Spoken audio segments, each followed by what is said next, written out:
dog that we're trying to keep dogs in their domesticated state, the juvenile. So the way you communicate that I am parent to a dog, and the way a dog communicates I'm dominant of you, is by your controlling your space. Okay. So everything's about like, if Kira can pop my bubble, I have like a bubble around me, personal space. Everyone's got personal space. But if a dog can get into your space, initiate contact, then it's driving. It's in charge. It's primal. So like, to demonstrate, like when you first, interact with a dog, you want to define that space. So you can do this at a car door, or even in your home. You use the door as a barrier to show her that, this initiation is not acceptable. I'm not gonna interact with her in this mode when she's using her feet and trying to make contact with me. Okay. What dogs that drive do is they avoid anybody who's trying to step into this kind of leadership role. So I'm stepping into this role of, I'm going to be your parent. She's going to be oppositional and want to plot how to get by me. So I'm going to keep at this. You have to kind of win a battle of will a little bit to determine that this is your space, and you want her to, give you give you the space and give you regard. So I'm going to wait. Hold on. Wait. And what I'm waiting for is for her to disengage. Stop making this effort to glom on me, jump on me, disengage like that. And I'm waiting for a manageable dog, more relaxed. Wait. I'm gonna be here all day. Yeah, right. Wait.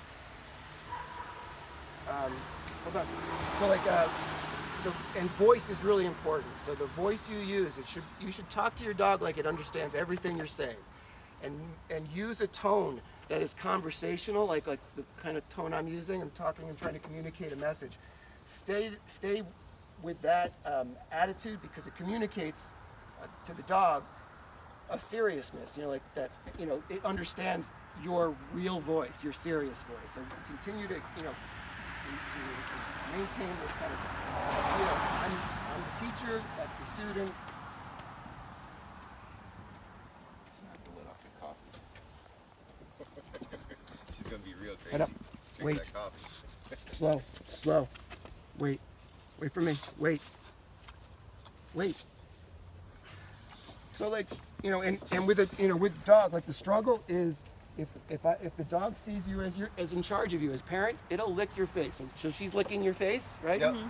So that's her effort to expose her. She's exposing her tongue to your teeth. So everything is about my face to dogs, and dogs are all about where the teeth are. So when you see scaredy cat dogs meet other dogs, they'll go to the butt. They want to introduce them. They want to see the dog at the butt first, where there's no teeth. Even shyer dog will spend all the time sniffing the ground. So when I receive her, wait, so this is submission.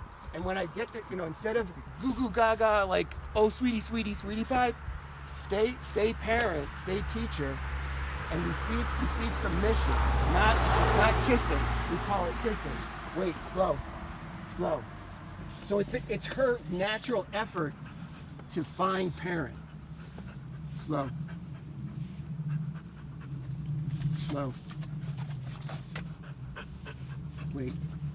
Wait. Head up. I'm redirecting her from plotting to get by me. She's trying to scoot by me, right? So head up, submission, slow. And then the excitement of submitting, the stimulus of me, is causing her to lose more self-control. So you have to be sparing with how much you give her. Right. Like you are the ultimate stimulus. You're exciting to her. You're the owners, right? You're the end all be all. But dog will make you important as an object or important as a parent. And if she's popping your bubble, you're her object. She's claiming you. Just like she's all over you in the car. So establishing this space clearly defines you as parent. Wait.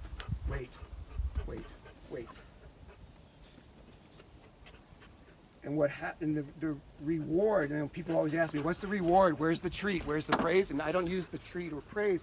The reward for her is getting her act together, feeling better. Like you see this anxiety in her, this hypertension. If she can see me as being in charge as parent, then she'll shake and relax and stop driving the car. She'll stop being in charge of herself, and then she'll be her chill, cool self. So, getting good at reading her body language. Everything should look soft and relaxed when she's in that juvenile state. So the calendar dog, I call it. Like she should be beautiful. Like see how her ears are trying to move forward? Yep. So her expression will be brighter and more puppy looking than like that. Like that gorgeous, that so beautiful.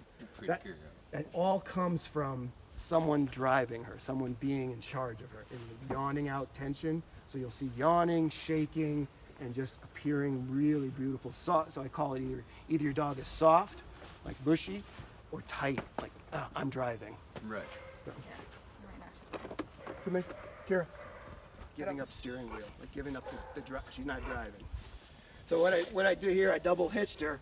So my goal with the leash is to keep myself in her brain, to maintain this kind of idea that I exist. So the leash is not really supposed to be a restraint.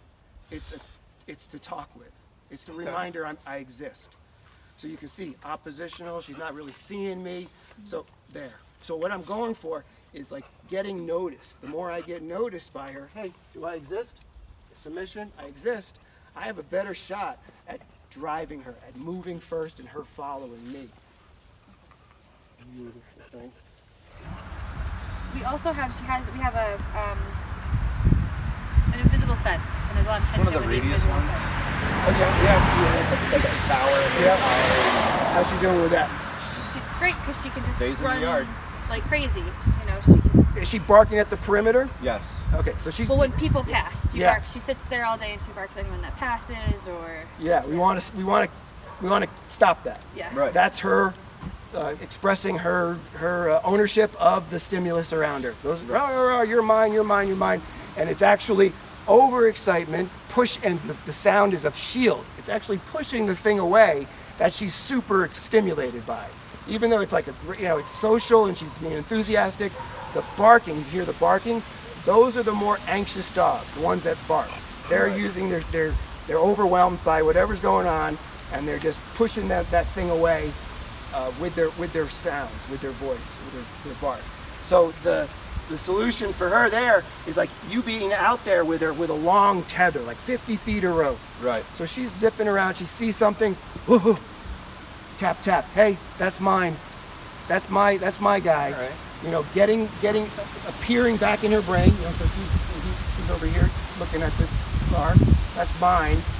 And that acceptance, if she accepts that message from far away, your voice and a feeling, then she'll be social with the thing, not worked up Right. about it. Okay. Come here. Your feet off. So I'm practicing recall. Wait. Up. Off. Off. So when you invite your dog to you, you want it to be manageable. Right. So I'm asking her to come, but I'm telling her she's got to come softly. Soft. Yeah. Right. So when you ask her to come to you, the arm, keeping your arm out. If she comes in too rough, slow, and reminding her, slow. That's not how I asked. Because what's happening, she's switching it to her initiation. She's initiating contact. I want it to be, see how it's gentle if she feels like I'm initiating contact. Slow.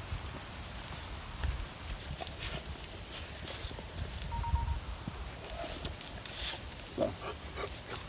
And then if it grows to a point where it feels unmanageable, stand back up, get her back on the leash, follow me, get back to a more manageable state.